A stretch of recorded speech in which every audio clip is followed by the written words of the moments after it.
Alright, hi all. I wanted to do another tired guide for car. It's because even though it's been a week, I wanted to do a guide for this because people have been asking, and this one will specifically focus over the raid plan that ends in FJ, as people have been calling it, the one by Aurelia.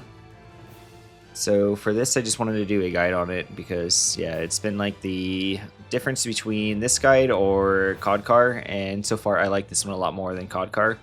So I wanted to do a guide on this one, and this one seems to also be the more popular one in Party Finder at the moment, as it seems to be the one that fills more, while COD Car takes a lot longer to fill. So yeah. To start this off, you kind of have the two telegraphs at the beginning, and these telegraphs will teach you, like, for the mechanics for what people are calling phase 1 and phase 3, which is just the diamond mechanics of the phases of the fight. I'm not going to go into whether I agree if those are phases or not, because people can have their own opinions. But as you can see, the boss has, like, when she casts his Blade of Darkness, she'll have like 3 different animations. 2 of them are very similar, one is different. This one, she has double blades on the front side, so she's telling you to GTFO. This is important as she will use this later on. And if you get hit by it, it gives you a heavy bleed. Healers will usually just heal you through this, as melees don't really want to disengage too often because of that. And then your other animation is where she puts down one of her hands and raises her other hand with a blade on it. And you can just stand under her hand as if she's giving you a head pat, and you'll be perfectly fine. So she'll combo that together with later stuff, so this will like help teach you mechanics she'll put into this first like entire like area, is that how that works. So it's just good to notate this. For her hand mechanic, she's going to end up starting to tether to players at the very beginning of this phase, so it's good to like loose spread out and then see what Grim Embrace she does. She's always going to do front and then back, or back then front. They'll always be opposite of one another. So as long as you look at the hand telegraph, you can kind of see like what she's doing right away.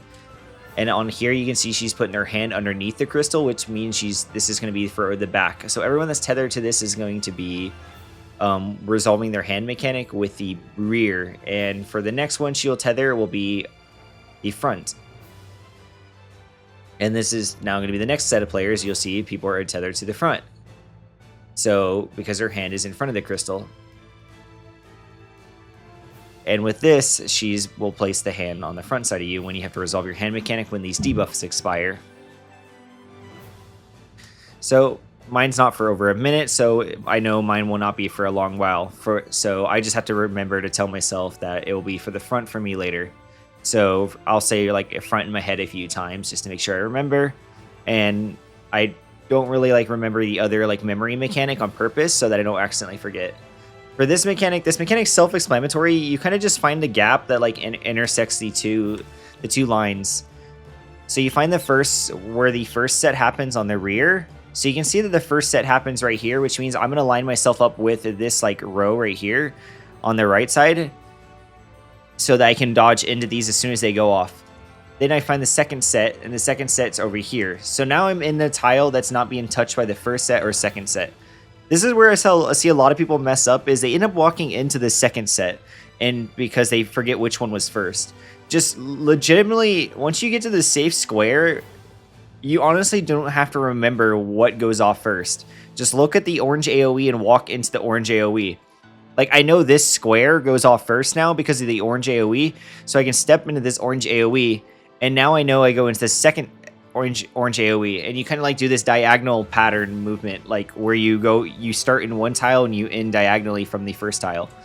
That's all you have to do for this, as people have been forgetting. They'll forget which one snapshotted first and just move into the orange AoEs. It makes your life so much easier, because it's so often I see people get hit because they forgot which one went off first.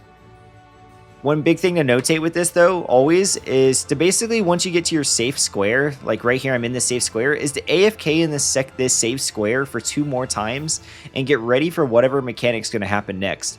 Because the thing is she'll start prepping a mechanic during the 3rd set. So right here, we have arrow being prepped during the 3rd set of lasers. So you need to wait for the 3rd and 4th set of lasers to go off before you do this mechanic. That's why I would say always build a habit about resolving this mechanic around the middle so that you always have time to always get to whatever mechanic is going to be. So if it's arrow, I'm already in the arrow spot. If it's going to be a Blade of Darkness, you can already start working towards the left or the right hand pretty quickly. If it's a Doom, you can start working towards the corner of the arena. So just doing this entire mechanic near the middle will help you always like benefit. I would try not to do this mechanic at the corner, because later on when you have a Blade of Darkness comboed with this, if it's a right Blade of Darkness and you were resolving this in the front left corner, then you will have very little time to make it to the front right, or you'll have to get hit by the AoEs to actually get there in time. Now, since she's casting Arrow always gets casted on the very middle tile of the platform, and it overlaps slightly into all these little corners. So you can see where I'm standing is right outside the AoE. As this AoE will go over and slightly come out onto all these tiles. So you can stand on these corners right here in all three sections of like these little pattern tiles, and it will be perfect enough distance to where you can consistently stand on them and always get knocked back just the right amount of distance and not diagonally off. So I always recommend you stand about right there, right here, or right where they're currently standing right now. And that will always knock you back perfectly. They are knockback immutable, but I would save that for the Blade of Darkness mechanic later, so you do not have to remember what the Blade of Darkness mechanic is. So you can see she charges this in arrow 4. This in arrow 4 has the same animation where she crosses her arms, but her blades aren't glowing. So this is how you know she's not actually like casting a Blade of Darkness that you need to run away from. But she's storing an in arrow for later. I would say never remember what this mechanic is, because you might forget what your hand mechanic you stored it from the beginning of the phases, and just always knockback immunity her second Blade of Darkness. Then you never have to think about what this is, and then you can use your eyeballs and look in the middle of the arena, because you'll either see a black ball or a green ball in the middle of the arena, and you know what the mechanic is. So then you can just, like, if it's wind, mechanics resolved. You just don't go to the middle of the arena. If it's darkness, you don't go to the middle of the arena, but you do later. So it's just like, or death. You can just use that to your knowledge, like just to benefit, not have to ever think about this mechanic. But when you're not resolving a hand and you know hands are going off, try to stay near the middle of the arena, because then you can let all these other hands start resolving and you're not contesting them. And if you're a hand resolving a debuff, please go to the edges of the arena, any of the 4 edges of the arena, just not in the middle of the arena. So going into the next part, like the next mechanic that came up is Rapid Sequence Particle Beam. Now this is just a 6-man wild charge on all 3 alliances. So you just need to go to whatever your alliance is. I'm currently in Alliance B, so I'll stay in the middle. And then you need to make sure you're behind your tanks. Sometimes tanks won't stay completely upright, and you need to make sure that you as a player also step back behind the tank.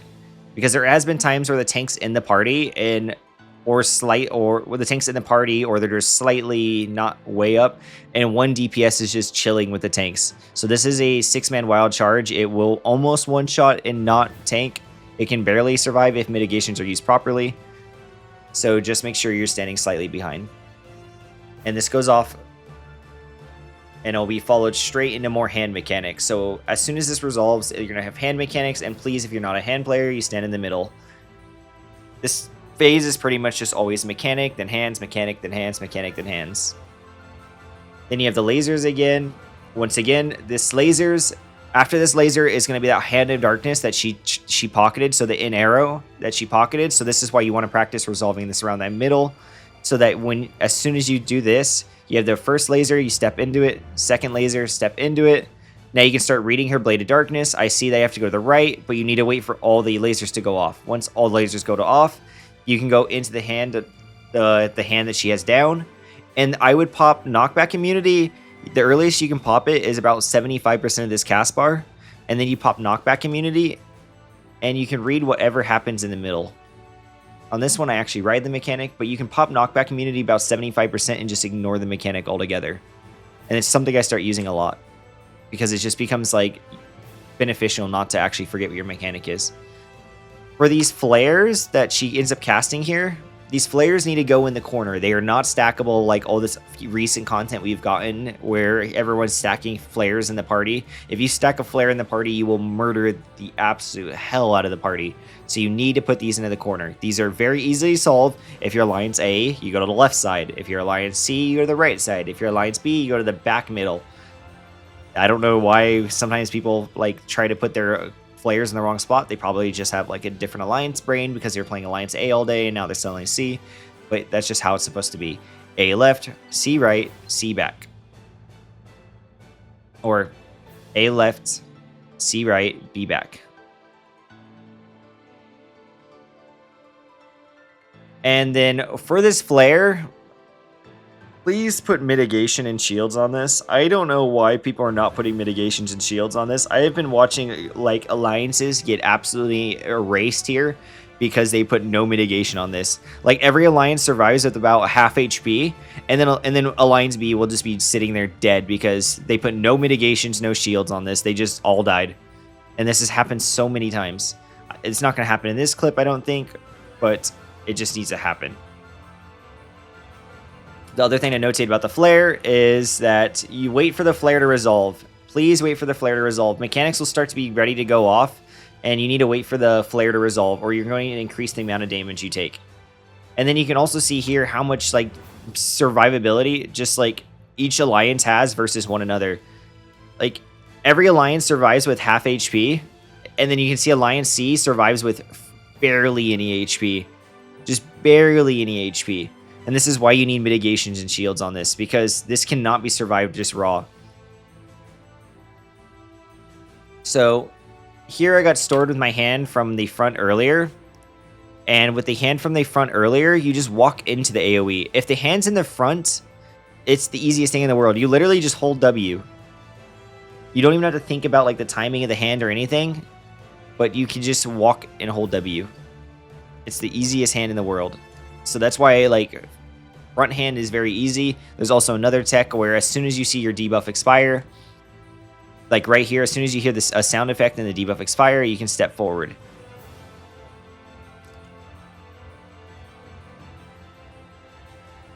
And then you have Flooded Darkness, which transitions into the phase 2 finger quotes of this fight. I'm going to go grab footage of the other half of mechanics to show those off first, though. Alright, so this is where the variance can happen from the very get-go, is during this first set of lasers. Instead of it going into a death or an arrow, she might cast a flare. So she'll start the entire mechanic off differently during this laser set. So first laser, she's casting flare instead of the arrow. So she's giving a player-based mechanic instead of her own base mechanic right off the get-go. So same thing happens here. You need to make sure that you get, once you're in your safe square, you have to wait for the last 2 lasers to go off before you start going out. You have plenty of time to go to your spots. So just like don't panic and take free damage downs. Once again, it's same spots as always. A left, C right, B back. The rest of the party needs to stack underneath her chin, and be careful with leaving early, as this cast bar expiring is not when these flares snapshot. The flares need to actually have their animation go off, so you need to stay underneath until you see these animations. Like, do not panic that you have these stack markers early. Please, like, organize this properly and wait. And then the same thing with the flares. Flares might run in early too. So this needs to just go for everyone. So everyone needs to be really careful. Especially if a healer has a flare. A healer might start panicking because now they have a flare and a stack marker. So for this, you can see how we like break into all of our light parties. This is something you'll organize like in the pre-marker setup. This is really just group 1 forward, group 2 backwards. It's just like that. It doesn't matter if you're melee or range. It's just group 1 forward, group 2 backwards. Sometimes people are forcing both melees forward because they don't understand that it's just group 1 forward, group 2 backwards. Because with this, it reduces how many actual markers we need. Because now you know who R1 is, you know who M1 is, you know who R2 is, you know who M2 is. It kind of just sets up everything for the entire phase. So you don't really have to like think too much on this, but it's just group 1 forward, group 2 backwards, with Alliance A being to the left, Alliance B being in the middle, and Alliance C being to the right. No job takes some downtime, so it's just easier to do grouping because it automatically gives you your number for what job you are. But this always will follow right after this. So this is like where you can use like the bigger mitigation because you don't get rapid sequence. You won't get the alliance like wild charges on this mechanic, this phase anymore because you got this mechanic. So this is where you really use your mitigation now instead, is you put mitigation on this flare and then on the stack marker afterwards, since you will no longer have the rapid fire sequence.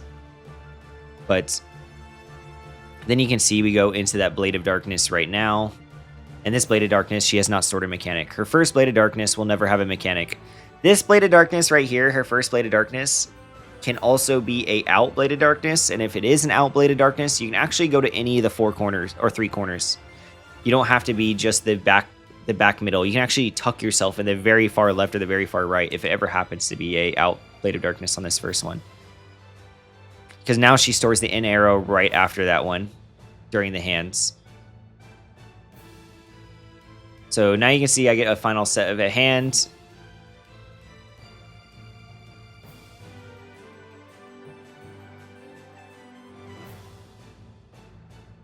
And it's just, once again, walking forward. For this break, this is something I want to go over because it's like you see a lot of people react to break and they book it all the way to the corner.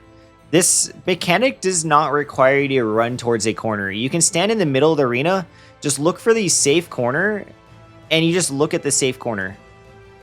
You can stand directly in the middle of the map and resolve this. You just can't look at the 2 eyeballs or the boss. So right here, I can already see with this point of view, there's an eyeball to the right, there's an eyeball in the middle, and there's nothing to the left. And then I just can't look at the boss either. So you just look to the left. So since I play on Legacy, I just tap my left strafe, my left like look key once, my left movement key once, and then all the 3 gazes go off, and I get hit by none of them. But you do not need to tuck yourself into the corner at all. You can just look at the safe corner. I don't know if it can ever be the back middle. I think it's always the left or the right is safe to look at. I've never seen a pattern where I had to look at the back. So you can just always look for whether it's left or right to look at. And if that one's bad, power deduction, you can just look at the opposite one. I could be proven wrong. I've just never seen a break where you had to look at the back middle. It's always I can look to the left or I can look to the right. So this is an example where I actually use the knockback immunity right here. Is I go to the hand and I will press knockback immunity. You can see I press it around like the 80, 75% cast bar, and it will cover. And then I will look at the middle of the arena to see if it was a doom. Because if it's an arrow, I just don't really care about the mechanic because there's no follow-up to it. Because if it's a death though, I have to step, it's an out then in. But since it's an arrow, I just don't care about the mechanic at all. And I just stay out. But honestly, that's really it for this phase. I'll go find like footage of a death really quick just to show that off, but that's really all there is for that phase. It's nothing too overwhelming. It's just really not forgetting about your hand. And not forgetting about your hand is just tell yourself what you had multiple times. You can even echo it to yourself if need be so that you don't forget.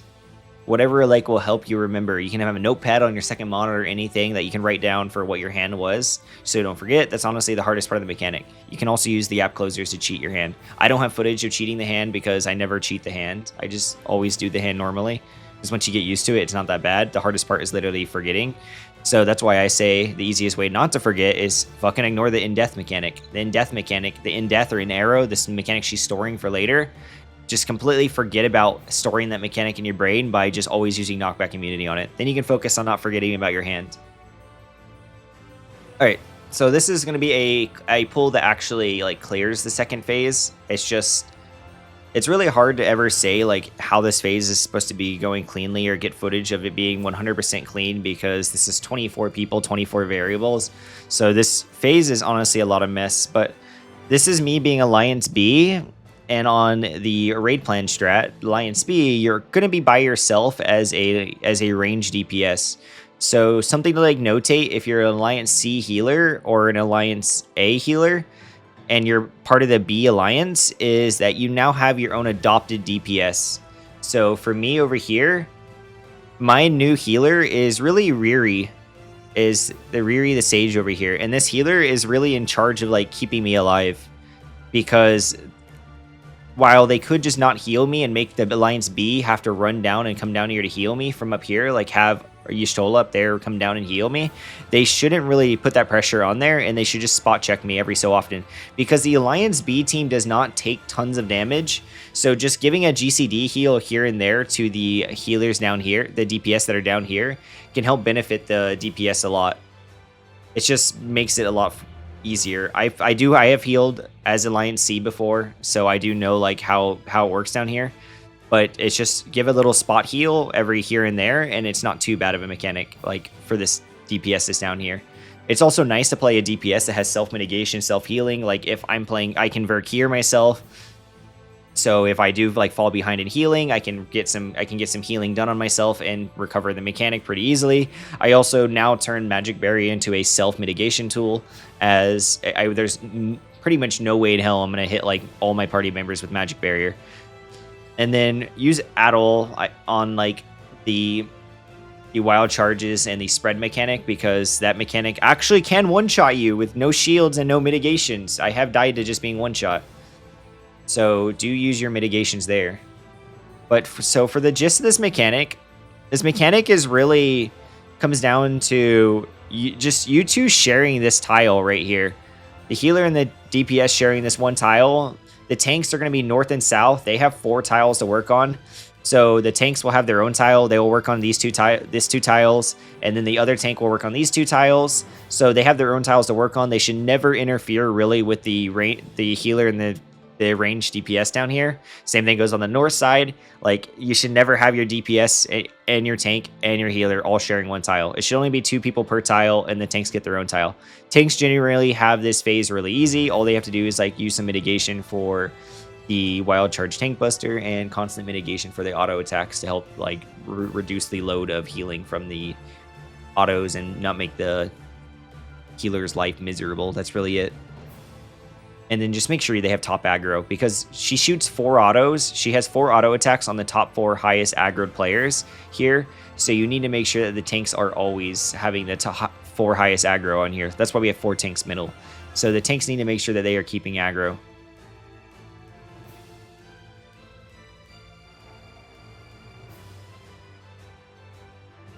Alright, so with the Dark Dominion, as a DPS, I like to offset myself and make sure that I have the, like, I'm not on the same timer as for my reset as the healer right here. So I like to stand on this middle tile for a little bit longer, and then that means I will reset on a whole different timer than my healer.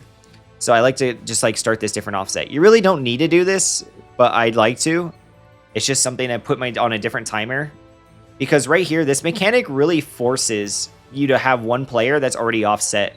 Because as you're going to see right here, no matter what, the healer is going to get kicked off their tile. Therefore, this tile would force me off, would already offset the timers. Because that means when they go back to their tiles, I would need to refresh my tile. Because the first ever like forced reset is after these towers, if I was not to move.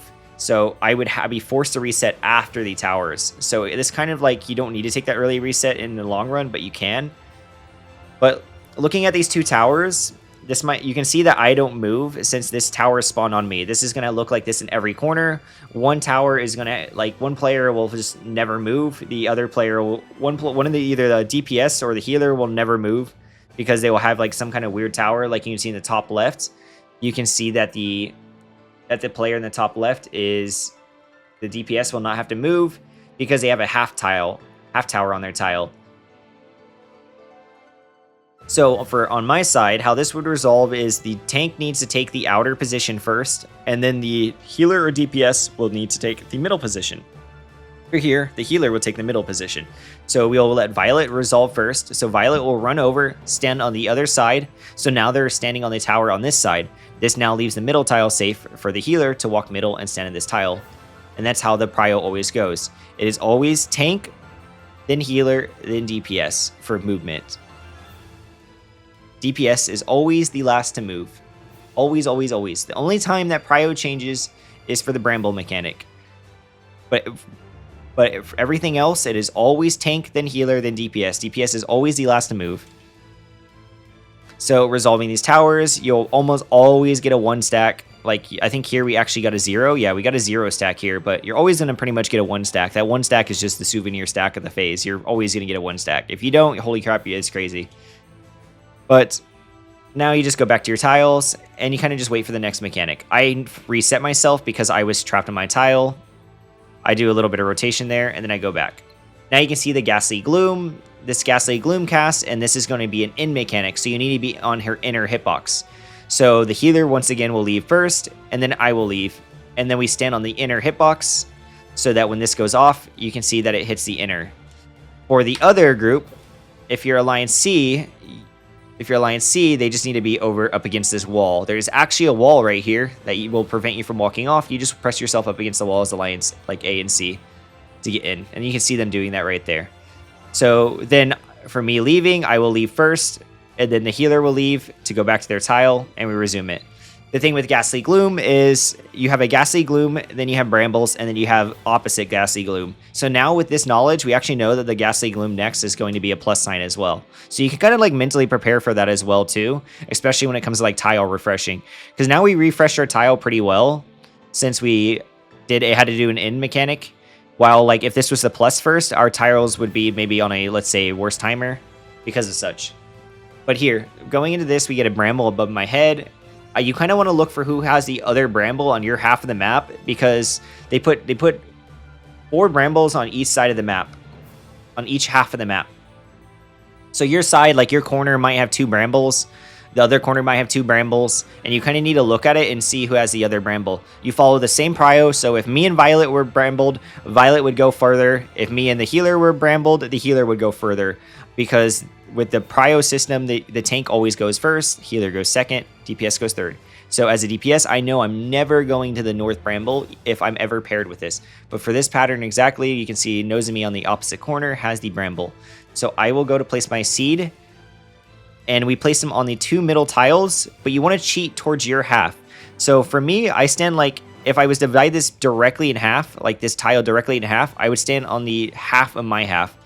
So, and then this will place it so you never overlap, because the center point cannot be overlapped, because if it does, it will explode and put a 2-stack bleed on the entire party, and it is a very, very heavy bleed. So we place it right here, and you can see this doesn't overlap. This is very cozy. I could obviously place it more center. We could both place it more center, but there's no reason to. And you can see I leave plenty of room on this one tile that needs to still be used with doing this, and there's no chance for overlap. So I've always used that as my rule of thumb. Now we have the opposite Ghastly Gloom, as I talked about earlier. This is a plus sign.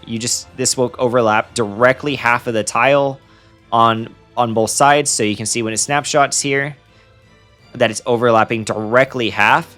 So you can use this to your knowledge, to your information, to keep melee uptime, any of that type of stuff. Use it however you want. And then the tank will leave. And then we can go for like some tile refreshes. So you see that Riri needs to go for a tile refresh really quickly. Then we're going to start to have the seeds are going to start having an exclamation point. And now with these seeds having an exclamation point, we don't handle the seeds as Alliance B. Alliance B is going to be handled by the seeds are going to be handled by the outside. Alliance B has their own Bramble mechanic, where you can see right here, these two are getting tethered together. So with this happening, these two get tethered together. This should be a tether where when you're tethered together, it only happens on 2 people on the north side and 2 people on the south side. And everyone else has to ignore this. So for us, we have it. So this is where I was talking about this is where the healers never move. This will be a tank DPS prio for whoever gets this. So if I was to get this, I would stand close. This got messed up here, by the way. This is an oopsie on this side of the map, so I would ignore this. This should not happen. But over on our side, this is like Madeline after this should move up to here, because they wouldn't actually get a tether, but a mistake happened. So they got an extra Bramble. But right here, the tank will step as close as they can to the healer, because they want to shorten the distance for snapping. And then they will want to book it across the map as fast as possible. And then you can see Riri, they step back in the far corner to make the Bramble a little bit easier. And then Madeline, you can see, is tethered to the middle Bramble, so they're kind of screwed. And we're trying to fix the mechanic. So Violet broke their our Force Alliance B mechanic, and now Madeline is trying to fix their the mistake that happened on this side. I don't think they're able to fix this mistake. Yeah, they end up falling and dying to their death. So it's just like really hard to fix that mechanic, but that was like an Alliance A failure, I think. It looks like might have been an Alliance A failure. So that's why they ended up getting tethered to that. But overall, that would never happen. They should never have that mechanic. The actual way for it is it tethers to 2 people on Alliance B on the north and south side, and then they have to resolve their mechanics. So if, let's say, if Violet was not, if our corner was not tethered here, Violet would step into this tile next to the bramble to give room, like runway. Like what you can see as Madeline does on the opposite side, is Madeline steps onto that tile to make room for Violet to break. That's how that's supposed to be handled. Now going into the next mechanic, you have either a wild charge tank buster, or a spread mechanic. And this is, there's no cast bar for this. She just gets a telegraph. She says a quote. So you can see, be gone with you. Be gone with you means spread. And this shit does like a lot of damage. So please put addles and mitigations on this as seen. Like this can one shot. I don't have food on because I'm a dummy, but this does a lot of damage. So do put your addles, reprisals, Alliance B, like you're really in charge of making sure you put mitigation on this boss, because this hits everyone in the raid, and this does so much damage. This is handled just by you step off to the corner of your tile for the spread. And you can see these are pretty wide.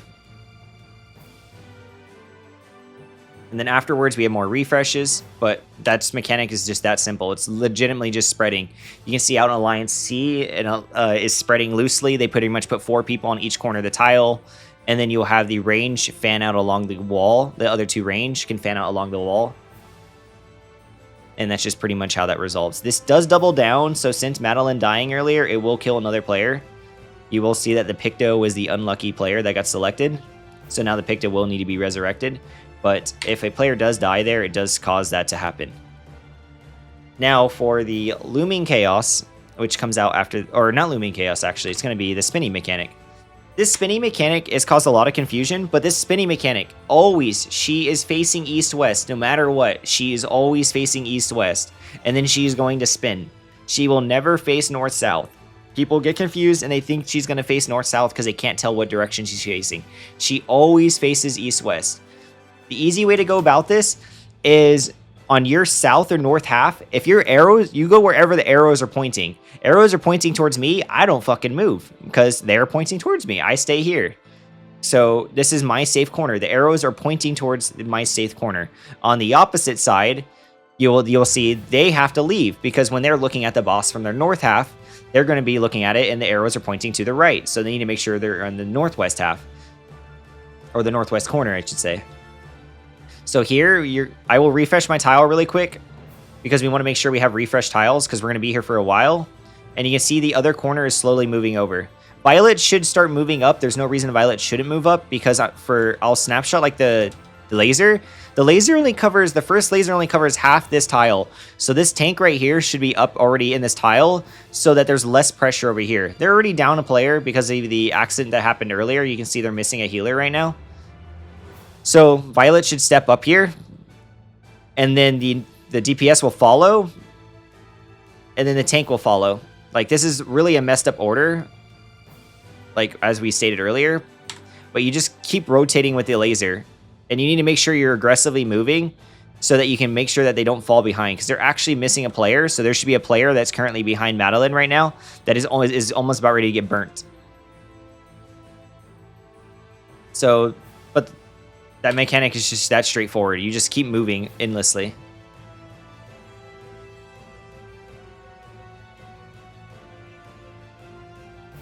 All right. But yeah, that's really the whole gist to that mechanic. There's nothing like crazy about it. It's just move and don't step on each other's tiles.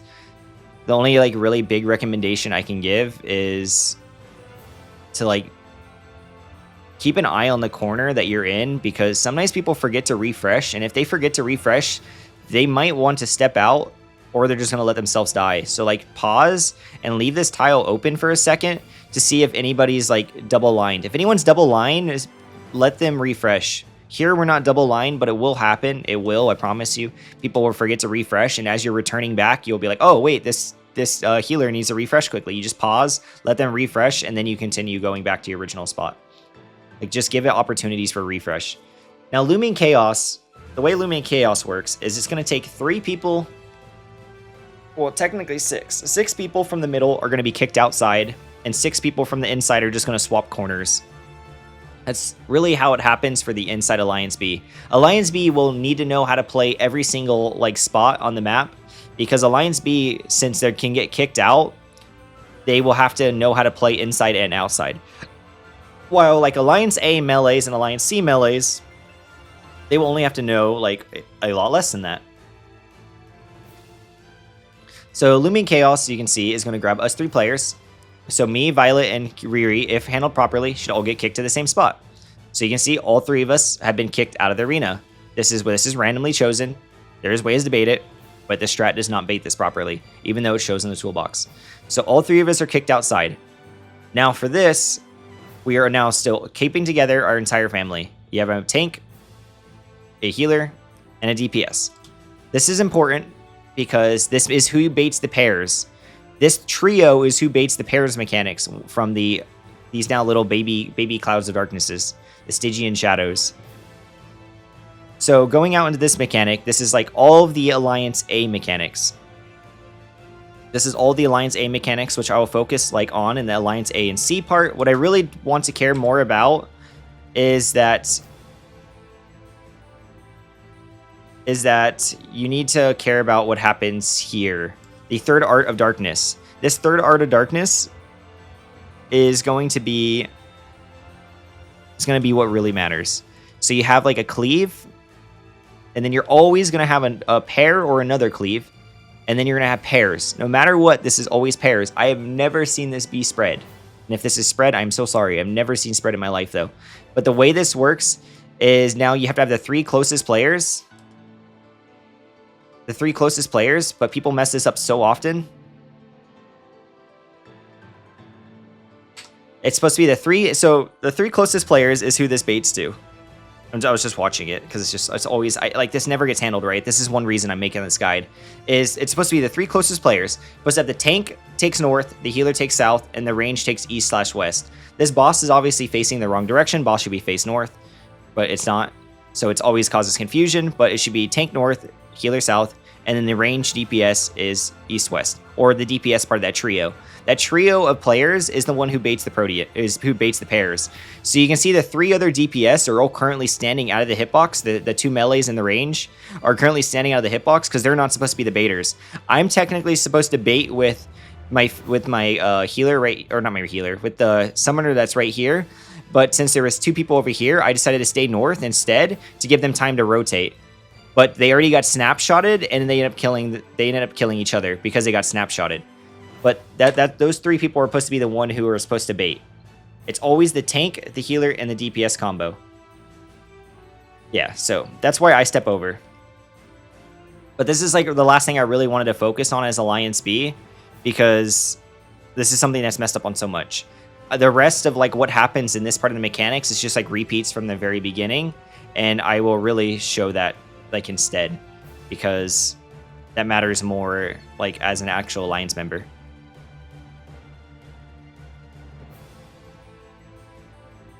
And then I will get over like the second half of the B mechanics, because there's only one new B mechanic, to be fair. As you can see, everyone's kind of running around like in circles. I'll go focus on it a little bit. All right, so here's a footage of us being in Alliance B of Looming Chaos and getting kept on the center platforms of Alliance B. And this is why I just wanted to show this, is more like it's the same repeat of all the same like esque mechanics, and it's not really anything too different. There's just one extra mechanic, and it comes after like the towers. So the towers are all handled the same. You can see our trio, like we obviously went through a new party because we've already cleared a few times, and this is like the time where I actually got B to B, like I stayed middle. But there's these chasers, and these chasers, the way these chasers work is a lot of people end up screwing this chaser up because they overcomplicate the crap out of these chasers. So you have this faint particle beam, and this faint particle beam is going to spawn some chasers that spawn on all 4 corners. So you can see that immediately our healer gets selected for the chaser. So the healer needs to F off instantly. Like literally as soon as they see this, they need to leave instantly. And when this happens, you got to leave right away and you start running clockwise. Everyone's already running clockwise. This is a very fast mechanic. So the tank, if they didn't get the chaser, needs to immediately take over this tile as quickly as possible. They do not have time to mess around. They have to get in that tile instantly. But that's legitimately how it is. So, and this is keep running clockwise. Keep running clockwise to get back to your house. So for here, Riri comes all the way home, like did a full 360. And what Zanari did right there is proper movement. So you'll see Zanari scooted in on this chaser right here.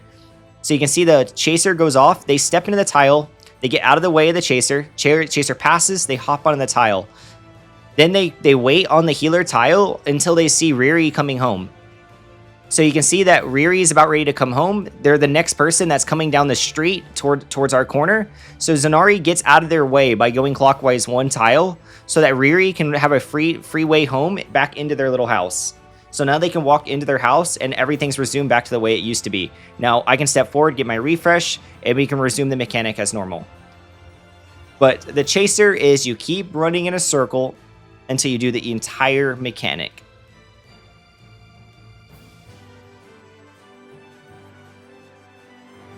All right, this is the last like B mechanic I want to show, and then after this, I'm going to go show only Alliance A and C. But for this is our other mechanic. She types Darkest Darkness awaits, and this is like the wild charge on all of the 6 tanks. So to handle this properly, you need your tank to roll mitigation. This will one-shot a tank if not rolling mitigation. And then you need the healer and the DPS. They need to hug that little tile as tight as possible so that they're behind the wild charge. And you can see it hits them, hits all of us, and that's how you take a wild charge. Then simply the tank goes back to their spot, and you refresh your tile. But that's all that mechanic is. On the outside, it's even easier. Tank just stands in front of the whole party, and the party stands behind them. It's literally it for that mechanic. And that's all of the Alliance B mechanics. So I'll focus on A from here on out, A and C. Alright, so moving into these type of mechanics. Moving into this mechanic is once you're on your tile as an Alliance C player, you generally you need to kill the little Atmos on the side. In this party, I really wasn't killing these Atmos too much because we had a melee who would actually smack the Atmos a lot of the times as they were coming around the corner from the boss. So just to keep their uptime, they would hit the boss and then hit the Atmos.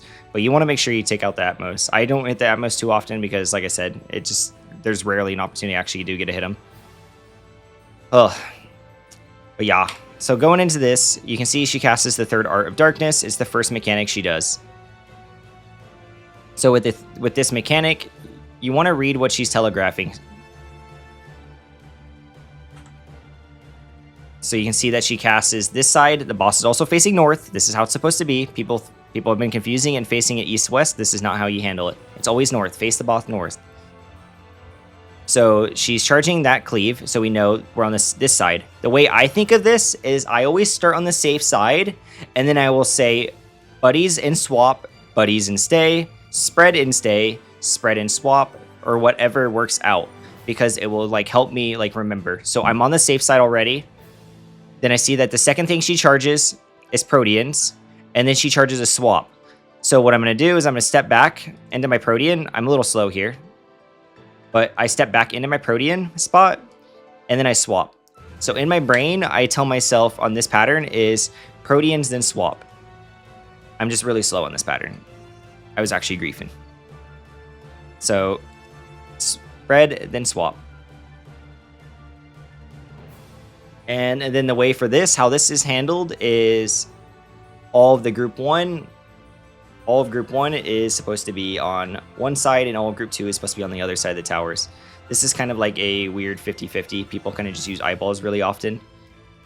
But that's not exactly supposed to be how it's supposed to be handled. Let me actually grab a slide really quick.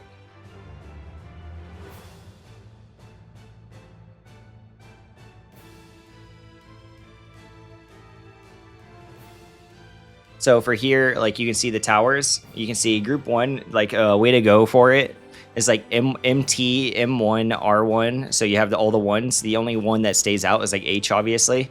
But it just like for rule of thumb is if you're part of the ones, you're going to be north and east, and if you're part of the twos, you're south and west. So this is like the big rule of thumb for how to handle this. And this is something to like notate for if you're Alliance B in the second half of the mechanic as well, is to notate that like, hey, if you're R1 or tank, you're going north and east. And if you're the healer, you're going to be going south and west. So this is just something to like to notate even when you're Alliance B. But as you can see, like there, it's always north and east and south and west. This is not boss relative. There has been people who think this is boss relative. It's not. That is primarily why reasons for towers get missed, is because people think this is boss relative when it's not.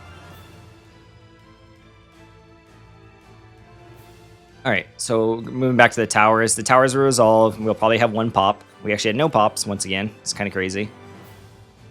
But you'll see a Ghastly Gloom gets casted next. And with this Ghastly Gloom that gets casted next, it's just it's an in or it's a plus. And then you know the opposite is, the next one's always going to be the opposite after the Bramble placement. So like I said, there's a wall here. So you can legitimately just hug the wall. You don't have to actually worry about walking off. And this AoE goes over just a little bit. It's hard to see with all my animations on. But this AoE is just slightly over. But you can just literally slam your face into the wall and you'll be fine every single time here. Unless a Bramble's being weird. But that's just an oopsie from the other team.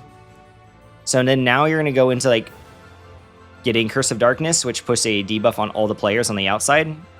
And you can see that we have debuffs now. These little lasers, they come from your eyeballs. They come from your eyeballs. Whichever way you look, you shoot people. They put a heavy bleed on people, and healers hate healing it. So please, like when you see your debuffs about to expire, please look away. And it's not hard to remember, because after every major mechanic, a laser set will go off. So just after every mechanic, check your debuff and see if it's about to expire.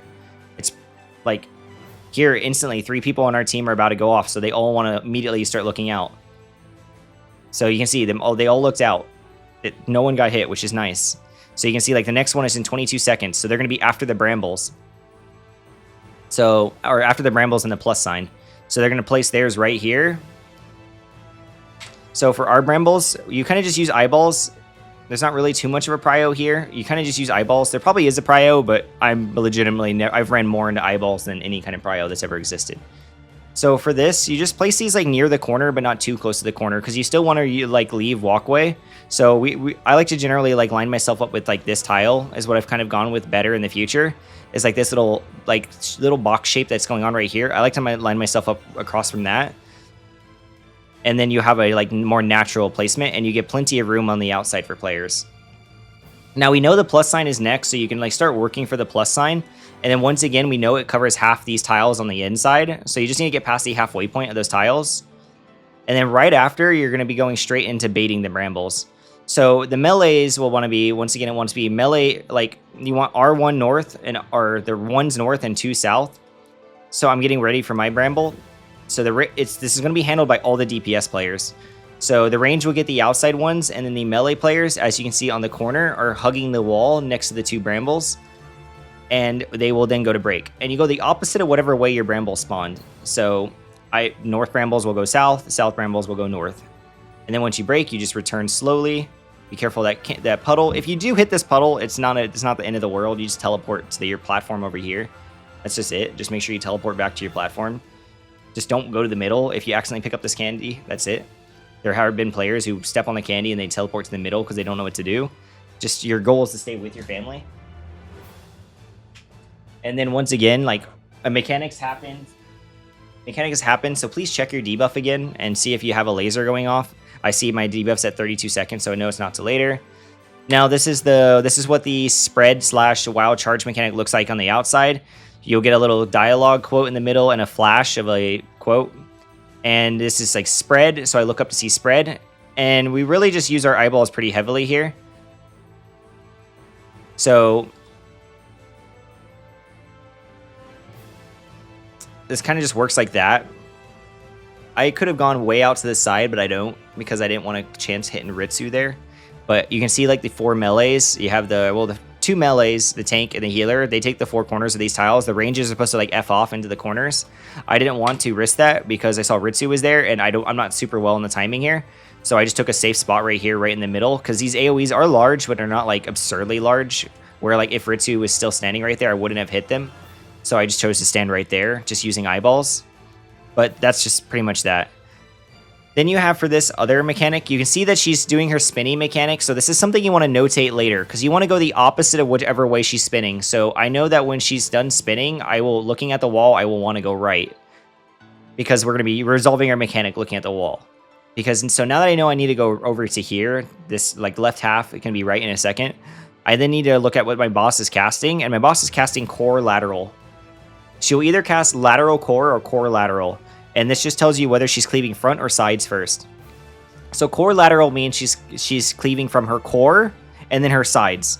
I don't think of like lateral at all. I just think of like core. Wherever core is at, because core is coming from the middle of her body. The core of her body is how I think of this. So I know that this is middle, like since it's core first, I'm going to stay middle safe. That's what I meant to say, is where I'm staying safe. So the core I'm staying in the core of her body, which is the middle. And then lateral means I'm going to her sides next. So core lateral is middle, then sides. Lateral core is sides, then middle. So me reading the quote, I just go wherever it says. Core middle, core of her body, lateral sides. So middle, then sides. And then you want to remember what side you had to go to, and that's the side you should try to cheat towards, because then you can dodge the laser, and you see this start spinning, and this is a very aggressive spin for the outside. It is very hard to dodge on the outside. So if you went the wrong way, good luck. Like, you're just going to take one hit usually. There's not really too much you can do about it. Then there's a random tank buster and the Atmos respawn. So you want to make sure to kill the Atmos again, and then there's this tank buster on the tank. After this tank buster, you're going to see Looming Chaos. And Looming Chaos, you want the 2 melee jobs, and you want range 2 to be hugging the wall. And then you want the healer, the tank, and range 1 to be as far away as possible. So they'll go to the wall. We want to be the 3 furthest away players. So you can see we're the 3 furthest away players. And then you can see these are the 3 closest players. So you want to make sure that you are baiting the 3 furthest players.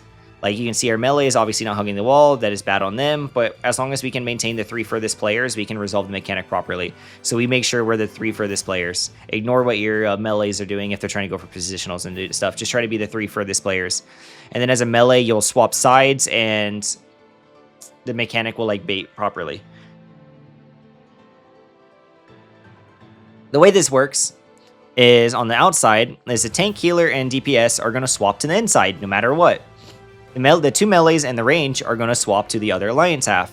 So this is if you wanted the easiest job, you choose melees and range 2, because they are always going to stay on the outside no matter what, unless the mechanic is super messed up.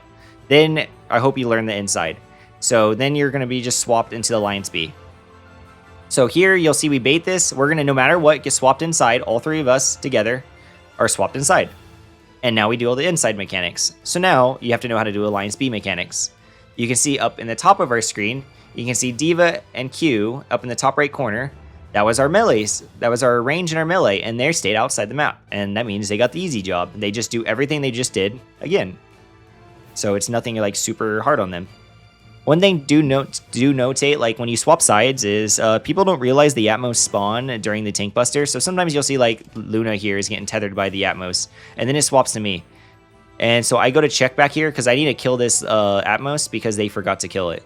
So that's just something to always check on, is making sure to kill the Atmos. Please don't let the Atmos like murder your melees or something, because the melees have like no choice but to just be sad. And one thing to notate for this tower that I didn't notate in the other part is these towers, you can tank LB this to cover this in Dark Dominion when it's about to go off. So once you're in your tower and it's about to go off, everyone presses tank LB right now so that it can give everyone tank LB 3, and these towers don't go off and murder everyone. Because what happens is it's not necessarily the towers will always murder people. It's the towers straight into the Dark Dominion cast will murder everyone. Because now you're going to take a very heavy raid wide with however many Vuln stacks you have. So by timing a well-timed tank LB, you can actually cover the tower explosions and the Dark Dominion. And you can see a lot of people drop drastically low just from 1 stack. So that's why we tank LB timing properly, so that you can have this like better like safety. And yeah, that's pretty much it. Once again, we'll go into Faint Particle Beam and all that, and it's just all the Alliance B stuff. But that's really all to notate. I don't have really good footage of me ever getting the faint particle chaser, but it's just at the end of the day, it's literally just running in a circle and keep going in a circle until you come home, which I covered on the other part. But that's really it for Alliance B. And honestly, that's really it for just like the guide. Because after this, it's just going through all the loops and stuff. You just do all the normal stuff. You do all the normal stuff, and then you go back into here. You can kill this boss at like 30% if your DPS is good, and you don't have tons of dead players. If you have everyone alive and your DPS players know how to press their buttons, you can kill at under 30%. If your DPS, if you have a lot of deaths, 30% is pretty fucking hard. Goal is 25%, honestly, to going into this. But this is just a mix of all the other mechanics. Like, everything you didn't do earlier is now going to be here. And this is one thing you have to really just know and do. And don't choke on the hand. It's just everything you didn't do in the first time you were here, you now have to do here. So it's like you just don't pray for a set where you don't do anything. Because now it's just doing everything you have done earlier. You haven't done earlier. And then you can see we enraged with a 28%. I have killed at 29%, but not with this group.